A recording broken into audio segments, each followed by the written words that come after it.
Medicine में advancement से लेकर ट्रांसपोर्टेशन में ब्रेक थ्रू तक गाइस, आज के मॉडर्न टेक्नोलॉजी में इतनी सारी पॉसिबिलिटीज़ बढ़ गई है कि आपको क्या बताऊं। राइट ब्रदर्स के एयरप्लेन से लेकर टेलीफोन, टेलीविज़न, पर्सनल कंप्यूटर, यहाँ तक कि इलोन मस्क के रॉकेट जो मार्स पे पहुँचाने वाले हैं, उसकी वजह से हमारे जीवन में इतने बदलाव आए हैं कि हमारा पर्सपेक्टिव और पॉसिबिलिटीज़ भी मॉडर्न टेक्नोलॉजी की चेंज हो चुकी है। We are practically living in a sci-fi movie, right? And let me tell you, it is wild out there. Hello guys, I am your favourite nerd Jigar, और आज के episode में हम 5 ऐसे मिरेकल्स ऑफ साइंस जानेंगे जो आपको हैरान करके रख देगा और फ्यूचर को कम्प्लीटली चेंज करके रख देगा। So let's get started after this intro.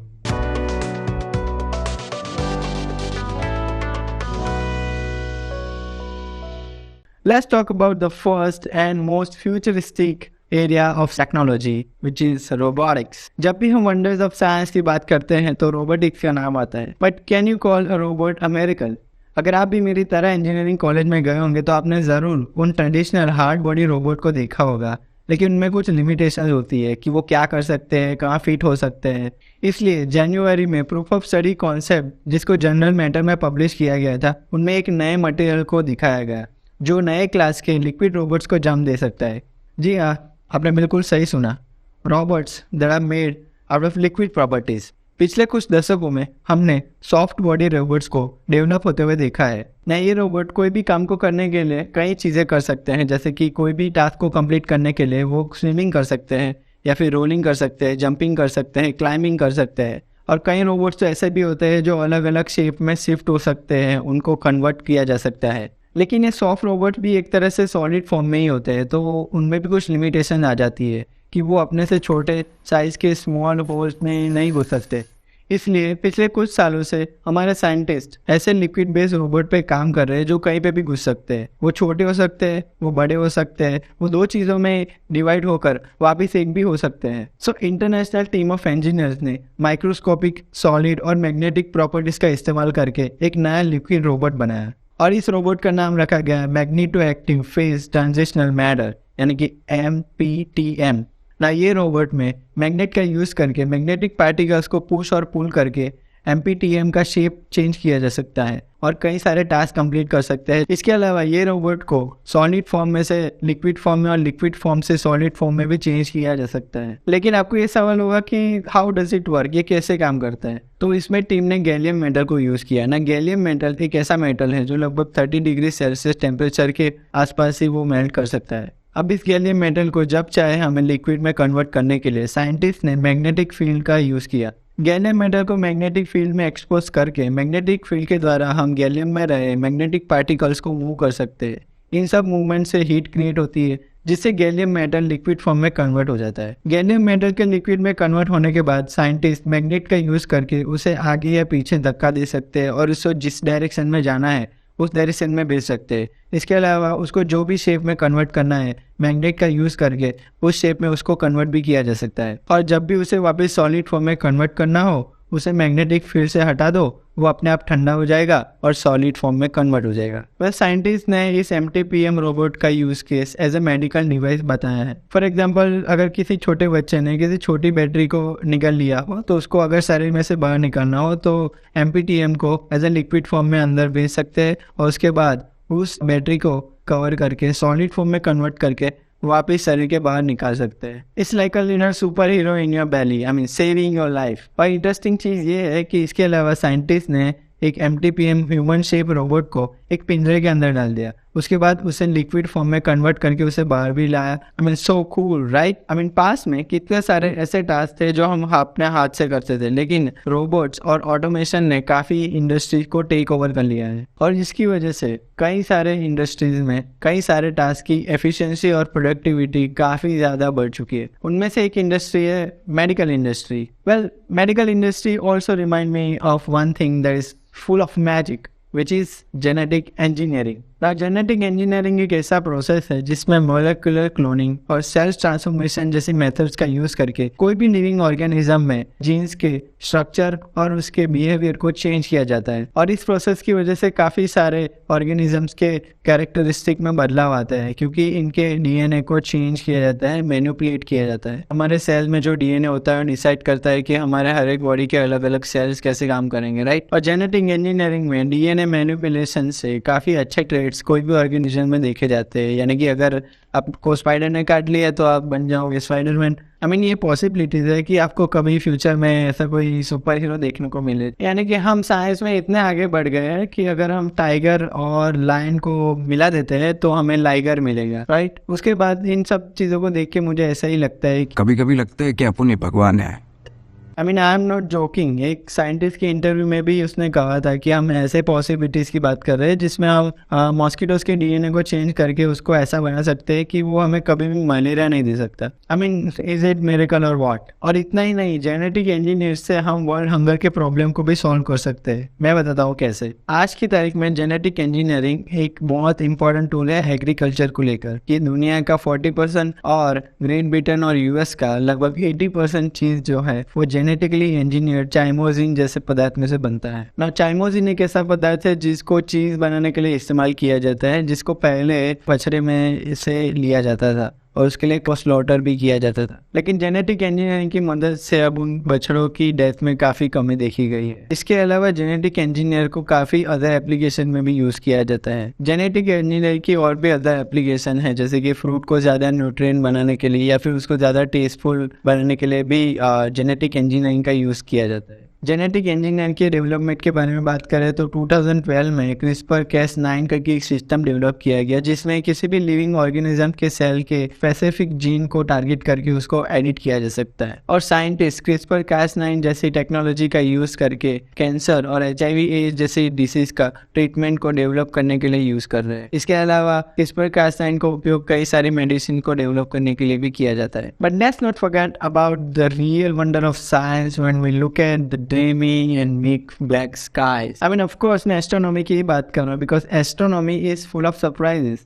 तारों से भरे ब्यूटीफुल नाइट स्काई से लेकर new planets, new galaxies, exoplanets, nebulas, black hole, birth and death of the stars, astronomy is full of surprises. Look at this images, कितनी लाजवाब है ये images. ये इमेजेस ली गई है जेम्स वेब टेलीस्कोप से। नाउ इस इमेजेस में आप देख पा रहे हैं history of Cosmos. Now in ब्रह्मांड की ब्यूटीफुल इमेजेस में आप देख सकते हैं कि कैसे ब्रह्मांड का अस्तित्व है और उनमें कैसी कैसी चीजें जुड़ी हुई है। और इन फोटो में से कई सारी जेम्स वेब टेलीस्कोप ने ऐसी तस्वीरें भेजी है जिनमें थाउजेंड ऑफ गैलेक्सी है। अब आप सोच रहे होंगे कि इतनी पुरानी गैलेक्सी हम कैसे एक फोटो में देख पा रहे हैं, लेकिन ये इसलिए होता है क्योंकि लाइट को हम तक यानी कि अर्थ तक पहुंचने में बिलियंस ऑफ ईयर्स लग जाते हैं। और इस लाइट को हम तक पहुंचने तक यूनिवर्स एक्सपांड होता रहता है, लाइट वेवलेंथ भी स्ट्रेच होती रहती है और इंफ्रारेड लाइट को डिटेक्ट करके हम इन इमेजेस को कंस्ट्रक्ट कर सकते हैं जेम्स वेब टेलीस्कोप के द्वारा। पर इन सब माइंड ब्लोइंग और ब्यूटीफुल इमेज को देख के मुझे ये होता है कि हमारा स्पेस एक्सप्लोरेशन कितना मिरेकुलस, कितना चमत्कारिक और कितना वंडरफुल है। But let's not forget about the James Webb telescope itself, because अब तक का ये सबसे बड़ा और सबसे महंगा स्पेस मिशन रहा है कि ये दुनिया का सबसे बड़ा आईना है जिसको स्पेस में भेजा गया है और जो इंफ्रारेड लाइट को डिटेक्ट करके क्लोज ऑब्जेक्ट काफी डिटेल्स में दिखा सकता है। इसको बनाने में लगभग $10 बिलियन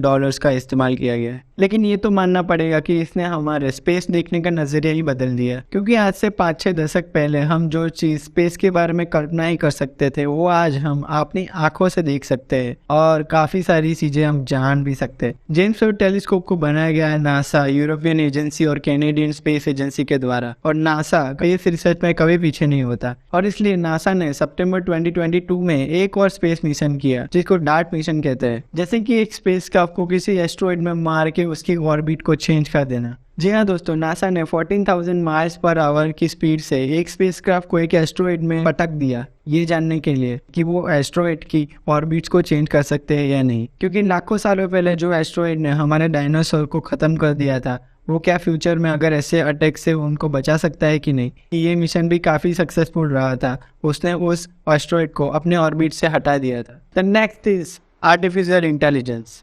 आर्टिफिशियल इंटेलिजेंस की आविष्कार की मदद से हमारे डिसीजन लेने की जो क्षमता है उसमें रेवोल्यूशन आ चुका है। एआई की मदद से हम अपना डिसीजन ज़्यादा एक्यूरेटली और एफिशिएंटली ले सकते हैं। जैसे कि मेडिकल फील्ड में पेशेंट के लिए कोई भी डिसीज़ को डायग्नोस या फिर उसमें कौन सी ट्रीटमेंट बेस्ट रहेगी वो जानने के लिए किया जा सकता है। मेडिकल यूज़ के अलावा एआई का यूज़ किया जा सकता है ट्रांसपोर्टेशन में। ट्रांसपोर्टेशन के अलावा उसे फाइनेंस में और इवन बिजनेस में भी यूज़ किया जा सकता है। आज के टाइम में बिजनेस में वर्चुअल असिस्टेंट्स को क्रिएट करने के लिए काफ़ी एआई का यूज़ किया जाता है। जैसे कि आपने चैट जीपीटी के बारे में तो सुना ही होगा ना। ये एक रेवोल्यूशनरी चैटबॉट है जो यूज़र के साथ कन्वर्सेशन कर सकता है। चैट जीपीटी कन्वर्सेशन का ट्रैक भी रख सकता है और यूज़र्स के इनपुट और इंटरेस्ट के बेसिस पे वो ज़्यादा इम्प्रूव होता रहता है। ये एक ऐसा चैटबॉट है जिससे आप बात करके ऐसा लगता है कि आप कोई रियल पर्सन से ही बात कर रहे हो। और क्या पता फ्यूचर में चैट जीपीटी इतना इम्प्रूव हो जाए कि आपकी गर्लफ्रेंड से भी अच्छे से वो आपसे बात कर सके।